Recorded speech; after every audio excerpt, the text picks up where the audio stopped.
Perfect. Okay. Welcome to the third peer learning session for the CLTN. I'm delighted to be hosting another one. The aim is to offer these monthly in the lead up to the summer symposium. And we hope to offer a space for our members to give an overview of their programs, design, curriculum, lessons and challenges to kind of tie in with some of the conversations we're going to have in Kruger in August. This is the third and final one before we break for the summer, so we won't have one next month. And then obviously most of us will be together in August, but we're very much hoping to restart these in September. So if anyone wants to put a topic forward, then please do so. Before I hand over to Fauna and Flora, I'll just to reiterate, the seminar is being recorded to share with the network for those who are unable to attend. So, if you are asking questions, you'll be featured. So just to make you aware of that. If you'd rather not, then you can drop anything into the chat and we can respond to that at any time. So I'd like to thank Chloe and her team for offering this session on the Conservation Resilience Fund from Fauna and Flora. And I'm now going to hand over to them to manage the hour. So over to you guys. Thanks, Shelley. I'm going to share my screen so you can see the presentation. Let me know. Can you see my screen? Yeah, great. Thanks. Okay, welcome everyone. We wanted to tell you a little bit about this Conservation Resilience Grant and the lessons that we learned so far. But before starting to talk about the Resilience Grant, just wanted to give you a quick overview of what we're going to be talking about with Chloe and Marta today. First of all, I'm going to talk a little bit about who we are, and then Chloe is going to tell you about what's the Conservation Resilience Fund, what are the activities and impacts to date, and Marta is going to talk about the lessons learned. So, first, who we are. As a team, we're called POTS, that means Partnerships and Organizational Development, and we're part of Fauna and Flora. Fauna and Flora's mission is work closely with local conservation partners around the world to save nature together, and it's all about collective expertise to inspire positive change globally. This partnership-led approach is reflected in the mission, but also in the strategy of the organization, which is this one that you see here. These are the 5 objectives that we have in our strategy to 2030. And our part of this ambition is to support effective partnerships and effective partner organizations. Fauna and Flora's new strategy has big ambitions to double our impact using strategies we found to work, including our works to support partners. And partners are at the heart of our new strategy as one of our defining strengths. They show up particularly strongly in 2 of the objectives, although they do play a role in all of them. So, first objective, saving nature while working with in-country partners on the ground. And in the objective 2, partners thriving, our aim is to accompany partners as they build themselves up to become thriving leaders for conservation impact. So our team's role, POT's role within this strategic objective is to support Fauna and Flora to have more effective partnerships as we work with them across the strategy, and support the partners directly with their organizational resilience for conservation impact to be sustained in the long term, which is objective 2. As a team, very quickly where we fit, it's a very big organization. So in the big bubble of Fauna and Flora, we're a cross-cutting team. There are other cross-cutting teams in the organization and also regional and operational teams. Our cross-cutting team is called Conservation Capacity and Leadership. That includes also, for example, the Professional Development Team, ORIX, the Conservation Leadership Program. And us, we're called POTS, that means Partnership and Organizational Development. Then we're just one team within the Conservation Capacity and Leadership team. And we're based in the UK, in the Cambridge office.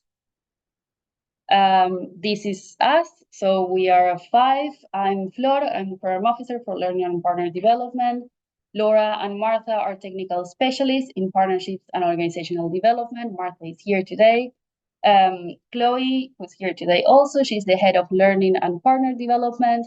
And Marianne, she is the director of conservation capacity and leadership, so the big team.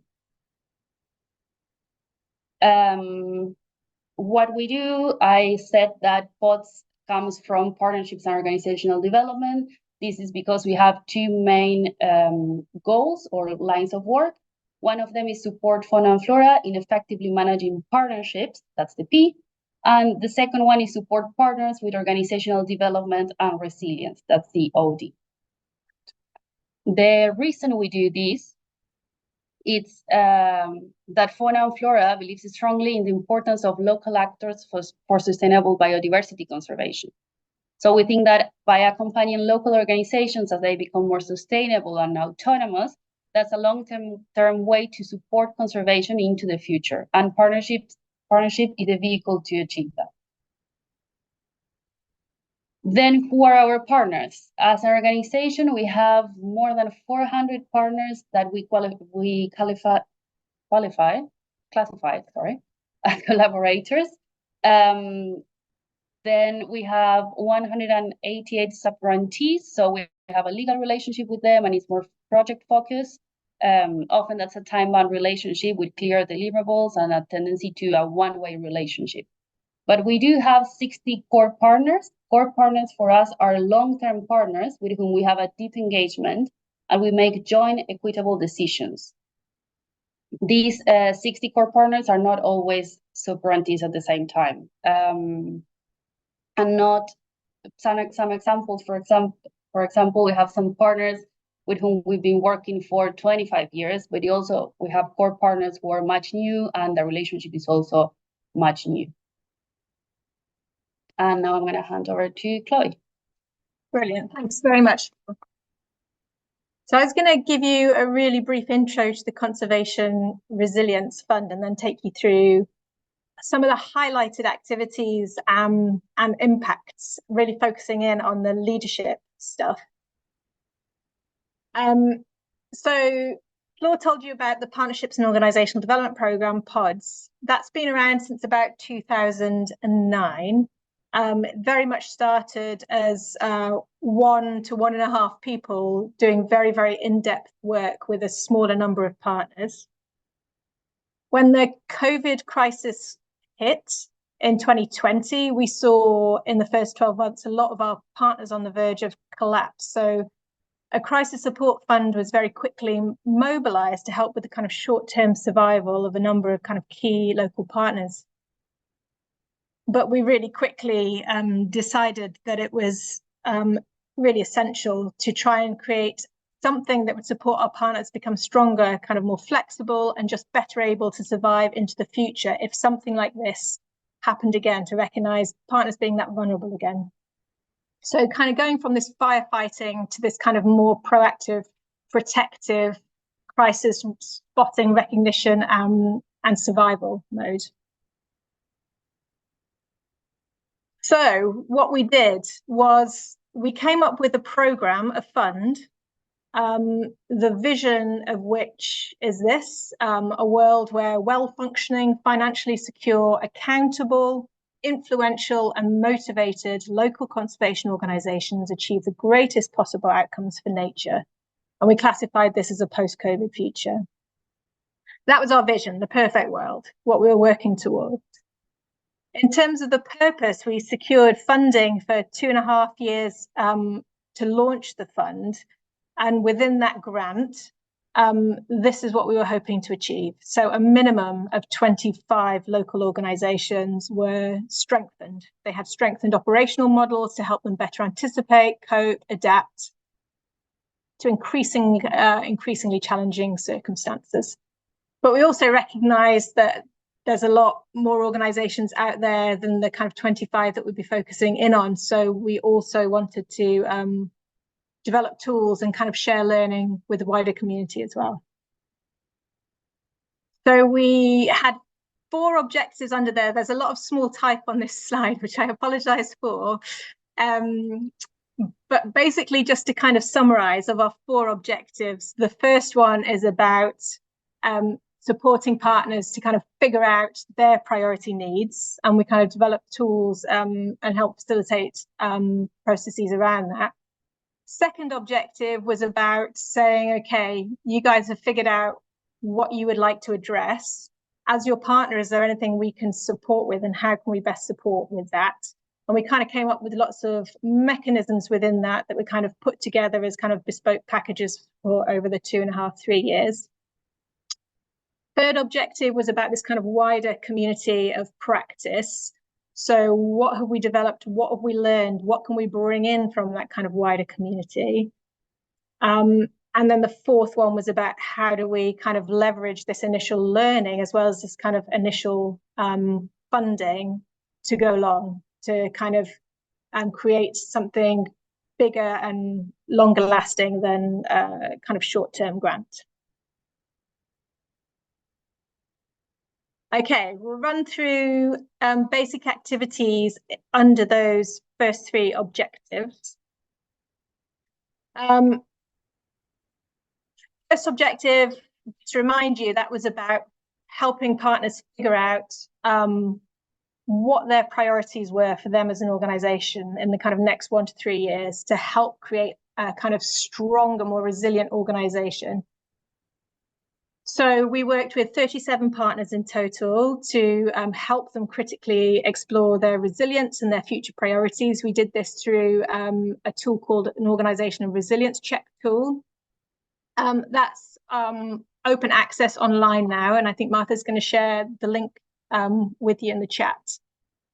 That's it looks like a checklist. It's not. It's more kind of a list of areas and kind of 12 key areas, but to kind of really prompt discussions in organizations as to where they are in some of those, perhaps bring up questions they hadn't thought of and areas they hadn't kind of considered before, but then also kind of provoke these discussions about, okay, out of all of these things, we know kind of where we are, but where would we want to get to? What's priority over the next and kind of next immediate future? So we've got the organization resilience check tool. There was also an organizational development plan template to kind of bring all those conversations together and kind of create a plan as an organization. So those were created, translated, lots of user guides in lots of different languages and kind of posted online as well as shared with partners. As part of this, we also kind of revised our internal processes, including coming up with the system of partnership point person, people, which is essentially to kind of prevent so many different crisscross networks of communication between the partner and Fauna Flora, which is essential to some extent because we're lots of different people are supporting in lots of different ways from both sides. But just having also that kind of key person on both sides that's coordinating all of that to stop it getting kind of quite messy. So just to give you an idea and it kind of, again, bring it to the back to leadership focus as the focus of this network, within the organization resilience check, which I'm going to just call the ORC from now on, which will hopefully delight Lord of the Rings fans. There's a section on leadership and management. And there's kind of 5 areas within that we kind of identified as things that will help an organization kind of build and maintain resilience. I'd be interested in your thoughts on that and whether there's any kind of questions or comments at the end. In terms of the impact in work done under Objective 1, we found that the ORC, the resilience check, really allowed a partner-led process. It wasn't us kind of creating workshops and facilitating. Often this tool was just handed over and partners just kind of cracked on with it and then kind of fed back what they'd come up with and led to that discussion about what we could support with. It enabled organizations to have a really wide and really objective overview of different aspects of a resilience, because I think often we kind of focus in on the same things, but the tool kind of really broad. It looks at kind of networks, financial management, it looks at leadership, it looks at governance, it looks at communication, internal and external. So kind of lots of different aspects to consider. Because it was a tool that's intended to be kind of completed and have feedback from every member of the organization, there was much broader internal consultation and hence buy-in to kind of results as well. And it just gave kind of leaders and staff time and space to horizon scan and kind of get their head up from the kind of day-to-day grind of proposal writing and fundraising and project implementation. And then for the plans that were produced, all these organizations had a trackable plan to help grow their organization. It helped people to hold people to account, help them focus in on the game-changing priorities and not necessarily be distracted by the nearest crocodile. And it also worked as a really nice communication tool if you're looking for support from others or to kind of communicate to others, whether it's donors, partners, whomever, what your priorities are. Okay, and then objective 2 was about saying, brilliant, you guys have figured out where you want to get to in the next 1 to 3 years. We're your partner. Is there anything we can do to support getting you there? So within that objective, we developed a number of different mechanisms listed here. So there was a sub-grant scheme. There was direct facilitation of events, mentoring and coaching, kind of taking different technical specialists from almost every program in Fauna Flora and matching them up with areas of need. Where there was something that became clear, it was a very commonly shared need, for example, financial management, leadership, we came across quite strongly. We developed shared training events. We did peer-to-peer exchange visits. We created action learning sets. And we also had a kind of subset small grant scheme for specifically for conservation enterprise. So looking at building resilience through generating unrestricted funding in a different way. A lot of work went under objective 2, so I'm not going to kind of take you through all of it, but I thought I'd just pick up on a few kind of more leadership focused activities. So one shared need that was really coming across very strongly was a lot of the senior leaders in our partner organizations, particularly the smaller ones, felt quite isolated. They were generally overworked. A lot was resting on their shoulders and they were extremely stressed out because of that. And their personal resilience, you could see, was really flagging.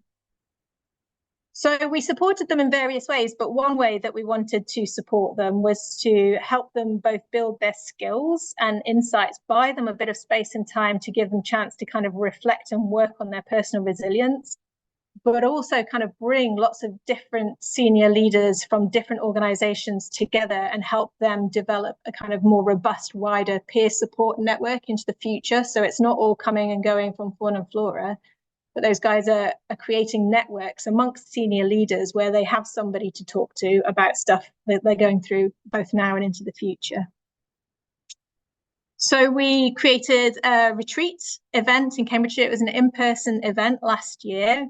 We're quite proud of this given visa issues and challenges, but we managed to get 21 participants from 16 different organizations over. And we followed these up in lots of different ways, including kind of personal action plans, but we also set up some online action learning sets.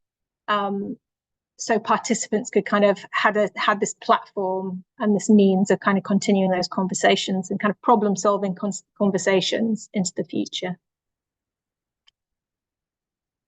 In terms of learning from that, I suspect a lot of this will be very familiar to most of you.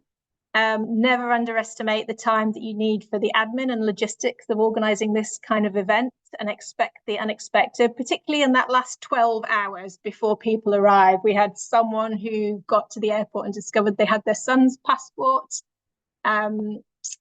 All sorts of things happened, could and did happen in that last 12 hours. It's very exciting. We did a lot of run up to the workshop itself, so people wouldn't be coming in cold. We tried to build up anticipation, but really friendly vibes. So we did kind of a few online welcome pre-workshop events. We also send helpful emails about kind of weather you might expect in Cambridge, nice things to do while you're here. We made sure that we asked attendants precisely what they would like to cover, when they were here, what kind of their key needs were, and kind of tweaked and designed the program according to the 21 people who were coming. I think we probably overdid it. In fact, I know that we overdid it. We tried to fit too much in. We got slightly too excited by having those guys here. And we learned the value of really scheduling rest for people and having some downtime. We made sure that people weren't talked at for that whole time. That learning was embedded in kind of case studies and discussions and lots of action planning. And there's a huge amount of learning that was shared between leaders. And the action learning sets that we created, we facilitated the first couple.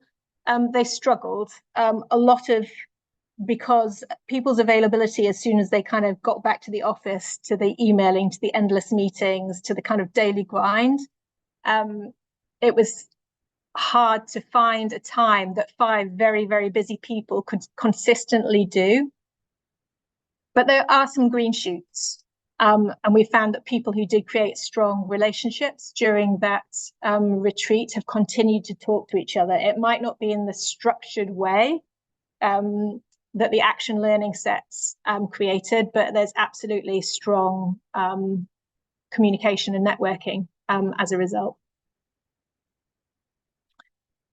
Okay, second example was just the peer-to-peer exchange visit. So it was about saying that Fauna Flora are often not the most experienced people in the room. We didn't want it to be this constant bilateral relationship, just us to a partner and back again. So we found some funding for peer-to-peer exchange visits. And we managed to get 7 off the ground and running, where different partner organizations kind of created learning exchange visits where they specified exactly what they wanted to cover, and kind of went and saw how other organizations did that in situ and managed to talk to lots of different members of those teams.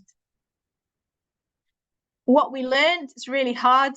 Again, this is going to be no surprise to anybody. It's hard to create a trusting relationship between the host and the guest online. We found that these grants really only took off once we had that the retreat, the in-person retreat, where people could build relationships face to face, and then they started to cook up these fantastic schemes. But trying to do that online in advance was quite tricky. We initially kind of said rough budget of about $5,000, but that obviously limited, and people were flying a long way for kind of 3 to 4 day trips. So I think we'd probably look at the budget total and try and get more than one person often, just to kind of increase the resilience of spreading skill development across different members of an organization, but also try and get the trip a little bit longer, I think, for kind of increasing impact. Okay, over to Martha, who's going to take you through objective 3.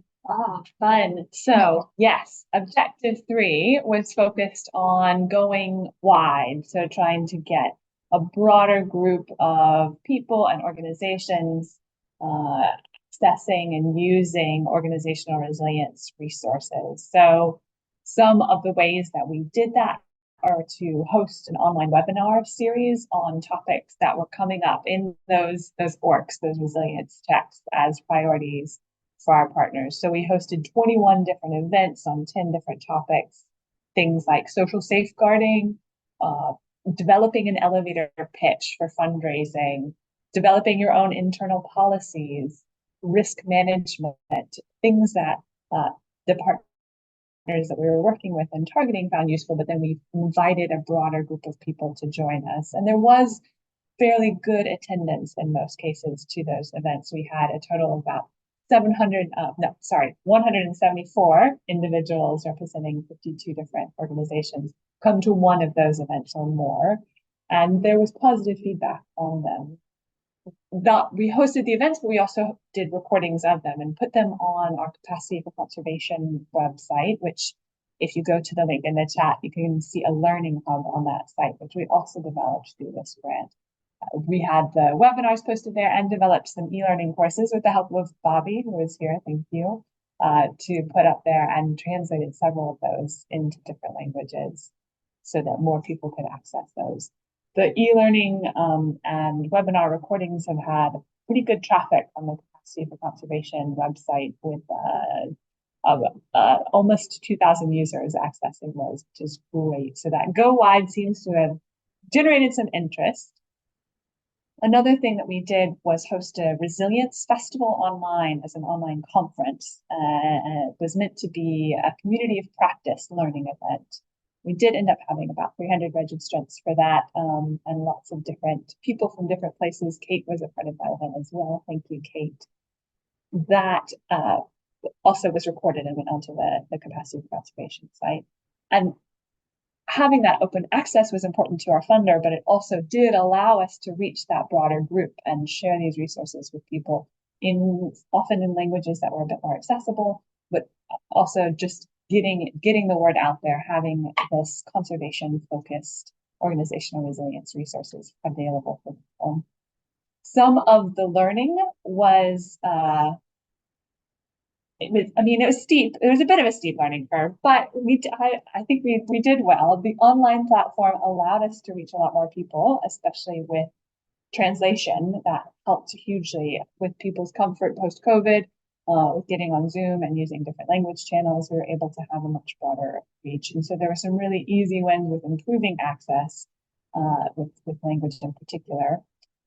With the Resilience Festival, we did find that teamwork was necessary. We might have, again, been overambitious and enthusiastic of what we could do, trying to pack too many sessions into one day, but also with people joining online sessions, an online conference, they're not away from the desks and focused on those sessions. So it was a bit more intensive than perhaps worked well for an online conference. But having a great team to make it happen was certainly necessary for making that event a success. The sessions that we found got the most interest from people were the ones about experiences. They were the stories, they were the practical experience, they were case studies. We shouldn't have found that surprising, but it was really useful to note that hearing from people about their own leadership practice or their own processes for building financial sustainability within their organizations was what really brought people to the sessions, both the formal sessions, but then also informally. Just having that feedback time, those discussions in sessions was really valuable. But we did find that if we want people to interact, we need to warn them. So when we did a session that was interactive and asked people to do an elevator pitch, we had the people drop off quite quickly when we suddenly turned the tables and asked them to share their thinking. So I think getting people prepped and prepared to be active participants is a good way to make sure the lurkers are aware. I can prep for that experience, but I think it is quite valuable. More learning from this objective was that when translators are being used, it's really important to make sure people know. With Zoom, having language channels is really easy and helps with access and accessibility, but we weren't always sure which people were coming and so which languages to do, and then didn't always let people know which languages would be present. So we had interpreters for sessions that weren't always being used. So we just want to make sure people know that that is an option. Although we did discover later on that we can record the translator's translation as well and post that. That was useful. Online networking is hard. I'm sure y'all know this, that meeting people face to face is so much easier. You can network more easily in that realm than online, but it did still happen. So we set up a Slack channel to try to get that informal chatter you would have at a conference. We did that for the Resilience Festival, and we didn't see a lot of chatter, but we did learn later that people connected over LinkedIn. So even though it feels like you're shouting into the void, there are people receiving the message and taking it up as well. So people found their own way to network. And I think actually, Shelley, you just said this, with online events, people register, but you're never quite sure who will show up. And so I think that is a lesson for us that we may not always need to advertise that something will be recorded, especially if we know that there's going to be value in discussion during the session itself. So we can encourage people to show up live for the event itself, rather than just watch the recording while they're doing emails afterwards. Mm-hmm. So that is some of our learning about that specific objective. But we also took away a lot of learning about the Resilience Fund as a whole. And we have a resource that we'll share with you in the chat after this that you can take away and look at some of this a bit more. But we've come up with some recommendations, as much for ourselves as anyone else. But if any of you decide to go away and do something similar, here are some things you might want to keep in mind. One is that working with organizations on building organizational resilience and development, institutional strengthening is difficult, partly because it's difficult for very busy people to prioritize it. They've got these overflowing schedules, so fitting this in can be really hard. When we tied it to conservation action, it was, this is a later learning, like tying it into conservation impact is helpful. So I'll share a little bit more about that in a minute, but we did find people we had grant money and we needed proposals and we just couldn't get people to apply for it because they just were focused so much on the ground action. Things that helped were having it flexible, trying to meet people where they were, having space and time to have touch points and conversations with the partners we wanted to work with. Covering some staff costs was also a nice carrot to kind of get people invested in the process. And then having deadlines to help people prioritize that was also really useful. So but I will say the deadlines worked best when we had a trusting relationship already, when it wasn't just the compliance framework, but an effort to get people to prioritize the work that they knew was going to be valuable. So really basing it on strong trusting relationships and taking the time to build those relationships is important. So overflowing priorities, but building trust and time with people to make it happen with deadlines was one recommendation. The next one is this experiential learning piece. So Chloe talked about peer exchanges with the Resilience Festival. We found that case studies and sharing experience was really the most valued piece of those. So, and that's a part of learning theory, right? Adults learn best through experience and engaging with things they can apply to their own context. So really prioritizing that was part of what we did with the Resilience Fund peer exchanges. But then also with other things like our Humantum financial management mentor working directly with partners on their own financial management systems rather than just theoretically on good practice, I think was particularly valuable. So recognizing that just a one-off learning event isn't going to create the organizational change we're looking for, but really building it into ongoing practice is something we'll definitely take forward into the future. Promoting links between institutional strengthening and conservation impact, I think also was a part of helping people prioritize it. Why is a strong organization and organizational resilience going to help us be more impactful into the future? And this was hard because it's often indirect and it's something we want to do more of better in the future. We see it, we know it's happening. Well, this was an opportunity to start to gather some of the evidence for that. So we did actually take up lots of different opportunities for learning about each of these pieces and try to tie it directly or as best we could to conservation impact itself. And again, sometimes that theory of change has few different linking factors and may not be a direct route, but it is what helps people see the value of this. And it's something we want to be working at and would love to hear from y'all's experience. The more the merrier.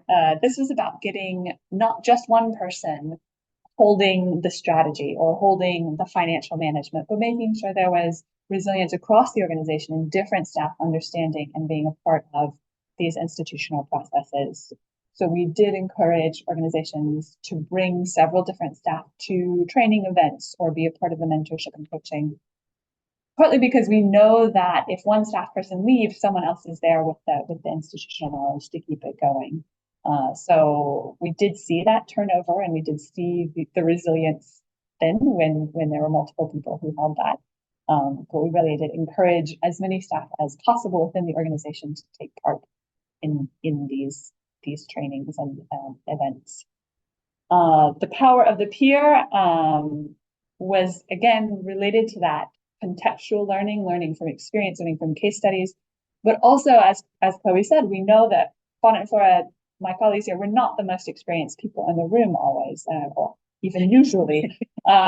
People learn from each other and from their own direct experiences on the ground. So having those peer networks was, first of all, usually the best way for people to get the information they needed, but it also built in an element of resilience because if something happened, they had a broader network they could rely on. They didn't just come to Fauna and Flora or the one partner they worked with. They had a whole set of other organizations and people, colleagues that they could draw on for support or advice in times of crisis or even just an ongoing daily basis. So the power of the PROs are a strong learning for us to continue to build on in the future.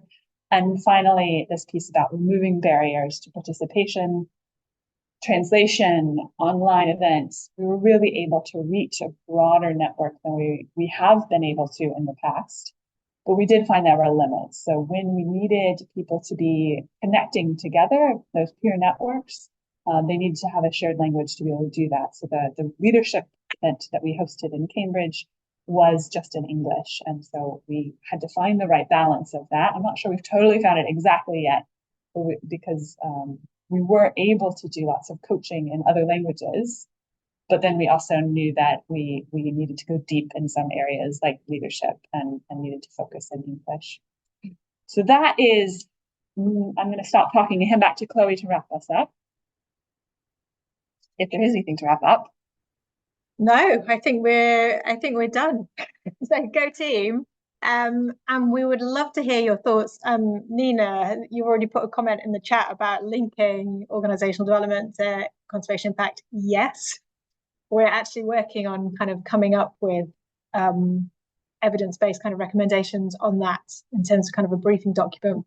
But I think it'd be fantastic to have a session on that at some point. But yeah, over to you guys.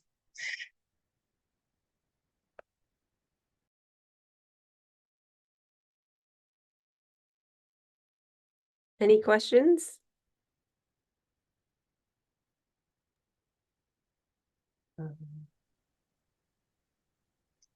I'll raise my physical hand, it's easier. Thank you so much. That was really interesting. I've got a question on just how rapidly or eagerly everyone wanted to go through this process, the organizations. Was it quite diverse in terms of response to it? Because I think that's something we always come across is we know we need to spend a bit of time thinking and reflecting in order to improve, but it's difficult to give that time. So I'm amazed we even managed to get people traveling overseas for it. But yeah, just wondered how you kind of came around those barriers, if you did. It took a while. Oh dear. Oh no, maybe you unmute. Room, so figuring out sound together. It did take a while. I think the organizations, the partners that we were most successful with initially were ones who we'd been doing it with for a while already. So having those trusted relationships made a big difference because they were kind of primed and ready to share openly. First of all, here's what we would like to be working on. Usually the things people want to be working on are gaps or weaknesses, and that can be quite vulnerable to share with partners. So the organizations that took it up most quickly were ones that we had been working with on organizational development or had worked with others on organizational development. We're primed and ready to be thinking about it. For others, it did take a lot more effort and time and coaxing and 20-minute chats about priorities and what's next steps and all of that. That is eventually where some firm deadlines did help because they wanted it. The partners wanted to be doing this, but just having to prioritize it in the midst of all these other deadlines, it did need some stop point to make sure they could do the work in the end because we had an end date for our grant.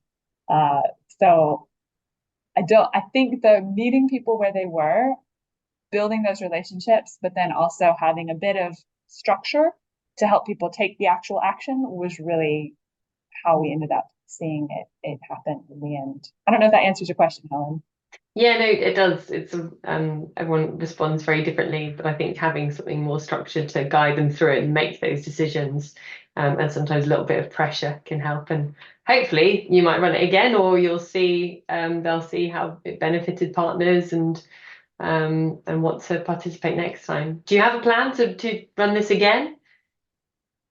funding dependent, I think. Funding dependent, yeah. So I will say some partners were really up for it. Others took a lot longer to prioritize. We did make sure that we asked at the end of the grant period what thoughts were, because as well, we kind of used accessing support as being dependent on going through the organization resilience check and planning process. So there was a bit of a carrot, if you see what I mean. It did unlock, kind of the next level of support. So we went back and we said, was it worth it? Did you find value in this, or was it just worth it to kind of access other opportunities? And everybody, 100% of partners who responded said, no, it was fantastic. And not for the kind of checklist, but for the discussions that people had, often for the first time within their organization. What are we good at? What needs strengthening? What's priority for us? And what have we just totally ignored, but actually would be really helpful to kind of address? And how do we kind of get support for that? So that was quite heartening, given how long it had taken to get a few of them. I mean, over a year in some cases, because they're just, they're overworked, stressed, busy firefighting. Thinking about your external communication strategy just really, and kind of strengthening your accounting system doesn't always take priority. Yeah. Super, thank you.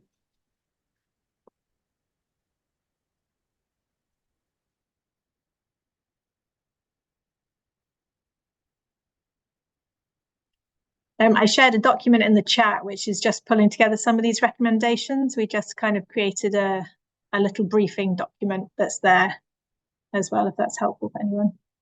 Nina. Hi, this was amazing. Thank you all so very much. I'm impressed, by just the amount of work that you've kind of, the ground that you've covered already. Of course, you have a team of 4 or 5 folks. Over here at Rewild, it's just me, and then we have our field teams that are privy to a lot of this and certainly on board with it. But we're just starting out and thinking about this. And of course, there's places where we work with Flora Fauna and other partners who also think about this. But I'm kind of thinking about, if you were to back out 4 or 5 years before the pandemic, I know you were thinking about this then, some of the tools and instruments. I know the website was up with the assessment. But if you were kind of to start this all over again, what are a few things maybe that you'd change or adjust? Because as we're starting to think about the design from our side and with our partners, we need to be really laser focused. I'm never going to have a team of 5. I mean, maybe, but let's be real. Thinking of maybe less resources and just being super laser focused on the things that make the most difference the fastest. What would you focus on, or what would you do different? Such a good question. We might have different answers. I think mine would be, I think at the beginning it was very much kind of one person doing very intensive one-to-one work with a smaller number of partners. Lots of focus on kind of strategic planning, which was really intensive work and really paid off for those individuals. But I think there's probably more in terms of kind of multiplying and scaling that could be done at a different level, that's more about facilitation of kind of networks and knowledge exchange, and supporting people connect and learn from each other, and not it just be this one person who's kind of flying in, quite literally in many cases, and kind of doing that.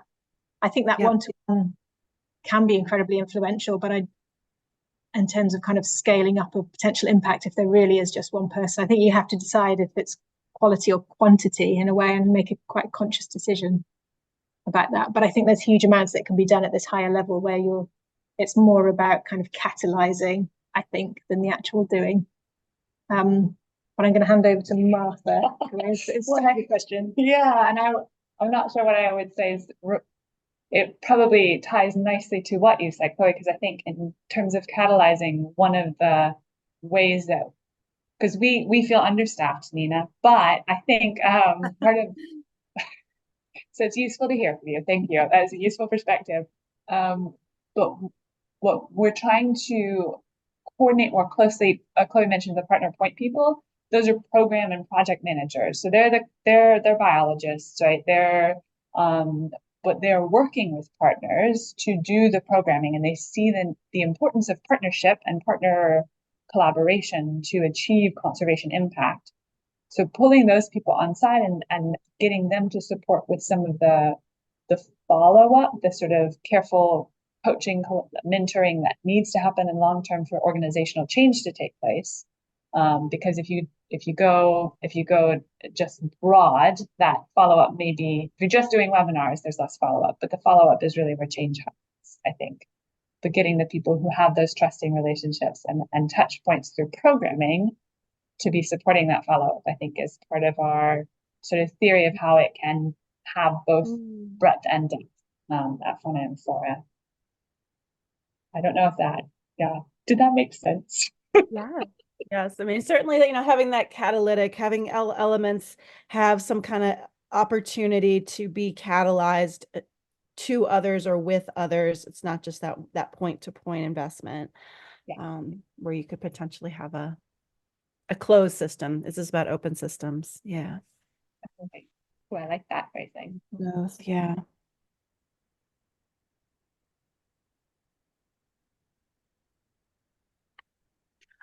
I'll ask another question if nobody else has. You also have regional offices, right? And the other thing I'm wondering, I mean, just given the model that Fauna and Flora have, you've got kind of the central office, and then you've got regional teams that support those local partners. What role or how are you leveraging your regional leadership within Fauna and Flora to either perpetuate or help sustain some of this work, if at all? And that's, again, like that partner point person role is usually a regional staff person, usually someone we think ideally within the country where the partner is operating. So thinking about partnership management is needing to happen as close to home as possible, but then also thinking about institutional strengthening, supporting leaders within the partner organization as a part of that kind of ongoing relationship, and as well. So yes, I lost my train of thought a little bit there. But I think with this resilience fund, we only reached out to partners with that regional support. If they said, yes, this makes sense, it's for the relationship, for the partnership, and in terms of the conservation impact that we're trying to have, then we would pursue it. And we offered that sort of specialist institutional strengthening, resilience building focus. But we anticipate that they would be continuing to tap into those resources as the partnership manager from the region, rather than us pushing it out. Does that make sense? Yeah. So we don't hold the relationship. PODS doesn't hold the relationship with all those priority core partners. It's very much the kind of regional teams and the kind of partner point person within that regional team. So sometimes we work directly with the partner because we've been asked to. Sometimes we work more with the partner point person, and support them to kind of support the partner or do that support. So yeah, team effort, I'd say. And to an extent, it was very much a team effort too, in terms of doing some of the workshops and discussions. And so we might offer some training materials, but then they were going to deliver them in Tajik with contextually relevant examples and things like that. So it's so sometimes that has been a model that's really successful because it makes it more relevant and accessible to partners in particular.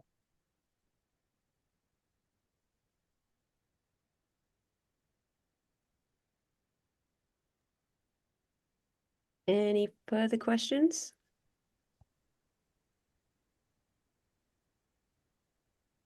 I think, yeah, well, that was super fascinating. I've learned a lot. I've taken a load of notes, actually. So yeah, really enjoyed that. So thank you so much to all of you for presenting on this. And yeah, we will share the recording and all the links and the slides after we get off the call. So yeah, thanks to Fauna and Flora. Been really fascinating. As I mentioned at the start, this is the final peer learning session for the summer break. So if anyone is interested in presenting an aspect of your work, then please get in touch, and I'll be booking them in from September. So yeah, thanks again. And yeah, I'll share a recording after this. So yeah, all right. I'll let you guys get on with your day. Sorry, thank you. Thanks, Shelley. Thanks for organising. Good to see you all. Thank you so much, everyone. It was really great. Bye, guys. Bye.